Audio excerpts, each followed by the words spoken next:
kindergartner writers. Today we're going to be working on personal narratives. This week you've been listening to some stories about personal narratives.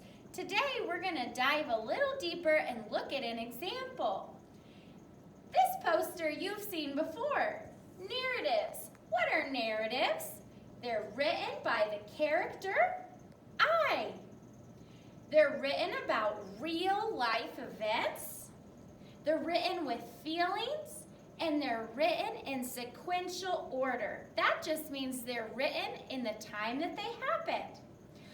We also learned about this special poster yesterday and narrative words we can use. We have the narrative word I, or me, or my, and in some cases, we. These sight words will be in your narrative stories. Today, I want to talk about how a narrative is written in order.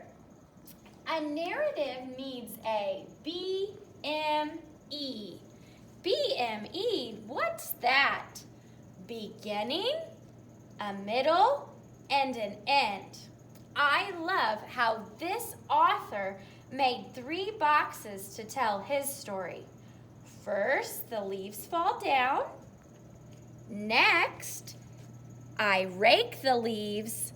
Last, I put the leaves in a garbage bag.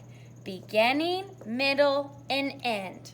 So today we're going to go ahead and do the same thing that author did, and I'm going to draw 3 slides, so 2 lines. So I have 1, 2, 3.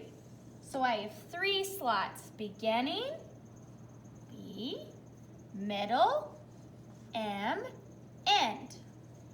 Before we put any words onto our page, we need to think of a story. Now, the writing with the 5 W's helps me out. Who is in there? Who is in the story? Well, since this is a personal narrative, I'm going to write a story about myself. You can do lots of details like adding clothes, adding what kind of hair you have, using different colors. Today, I am going to draw a story about the first time I scored a goal in soccer when I was a little girl. So the first part of my story is going to be me with the soccer ball.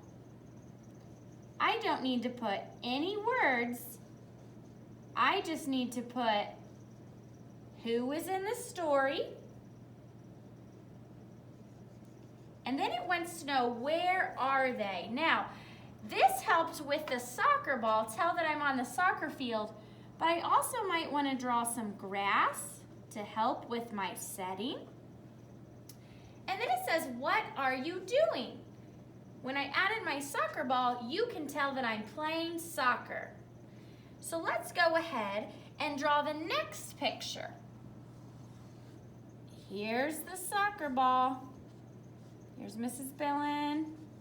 Here's the field to show that I'm on the grass to show that I'm on the field. Here's a net. Ooh, that's a fancy net. Ooh, do you see that detail I'm adding? The more detail gives you more information about the story. I'm gonna make myself look the same as the first one, and then my soccer ball. So in the middle, it looks like I am at the net. And then last, beginning, middle, end, or last, I'm going to draw just the net.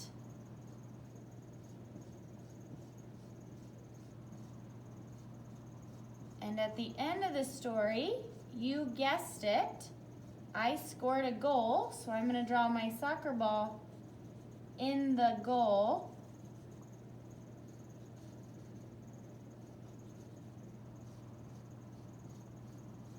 There we go. Add in those details.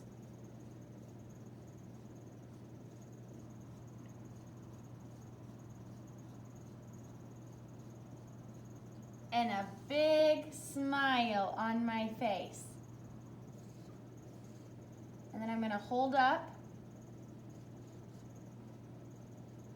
my thumb because I did a good job. Now, the next part, after we've used the writing with the 5 W's, we're going to come back here to the sequential words. And in the B column, I have the choice of the word first, one day, or one time. I'm going to just use the word first. And I'm just going to copy the word right down. First, and then the character is I, w, e, t. Finger space. 2, s, k, k, First, I went to soccer. In the middle, same thing. Go up to the words. Next, then, or but. I'm going to go with the word next. Next. I'm the character, so I use the word I. Next, I sh, oot, a, g, ol. Next, I shoot a goal. And then at the end, I get to pick another word. Last, finally, or to end. I'm just going to pick the word last. Last, I get a p oint. Last, I get a point, period. So, my story is in order from beginning, middle, and end. First, I went to soccer. Next, I shot a goal. Last, I get a point. And that is our model for today. I want you today to try and tell Mrs. Billen a narrative story using your microphone. Try to use some of these words like first, next, and last. Can't wait to hear.